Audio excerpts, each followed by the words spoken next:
Alors, la fonction h' de x est égale à 0, ça veut dire que tangente carré de x est égal à racine de 2 moins 1. Le nombre, on l'appelle a, d'après l'exercice, c'est-à-dire il vaut à peu près 0,64 avec la calculatrice. Donc, si la tangente de x est égale à 0,64, à quoi est égal x? X est égal, on se met xa, est égal à la tangente moins 1, la fonction réciproque de tangente, c'est-à-dire le nombre. Qu'on se met aussi en maths arc tangente de a. La fonction réciproque de tangente, on l'appelle aussi l'arc tangente de a. Donc, ça nous donne la réponse à environ 33 degrés. Il ne faut pas oublier de l'exprimer en radians, donc je multiplie par pi, je divise par 180, ça me donne à peu près 0,57 radians. Donc c'est là où la dérivée de h', de h de x s'annule. Donc, on a dessiné le tableau de variation d'IALI, elle est x, je mets 0 jusqu'à pi sur 2, je mets la valeur 0,57 radians, c'est mis ça xa, je mets quelques valeurs remarquables qui ont le sens de variation, les angles remarquables, pi sur 6, pi sur 3, pi sur 4, etc. Donc, pi sur 6, j'ai à gauche, j'ai xa, ou pi sur 4, j'ai un peu plus grand que xa.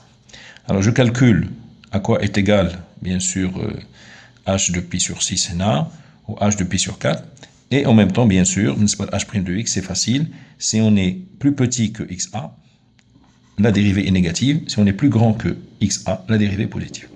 Et donc, on a, 0, ou h de 0 ou 0. D'accord? H de 0, c'est 0.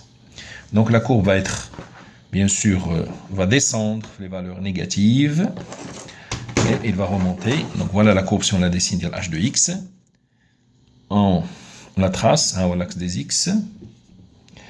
On a x, pi sur 2, bien sûr, l'asymptote, valeur qu'on ne peut pas atteindre. Et là, on est à plus l'infini lorsqu'on est au voisinage de pi sur 2 moins. 0, on a 0. La dérivée va s'annuler, bien sûr, avec le point le xa, environ 33 degrés. Jamais binette pi sur 6, il y a 30 degrés, ou pi sur 4, il y a 45 degrés. Donc, on va descendre, puisqu'on est décroissant là. Et puis, la tangente va s'annuler, donc la dérivée s'annule. Et ensuite, on va remonter vers plus l'infini. Donc, qu'est-ce qu'on va en déduire, d'après la courbe, qu'il existe un nombre b, qui est entre had xa, ou pi sur 2, et ce nombre, il existe un nombre b appartenant à l'intervalle xa, pi sur 2, où la fonction h de b s'annule.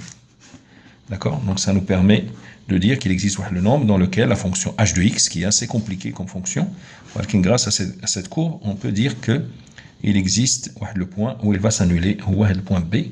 Tout ce qu'on nous demande de dire, c'est où est-ce qu'il est? On va dire qu'il est entre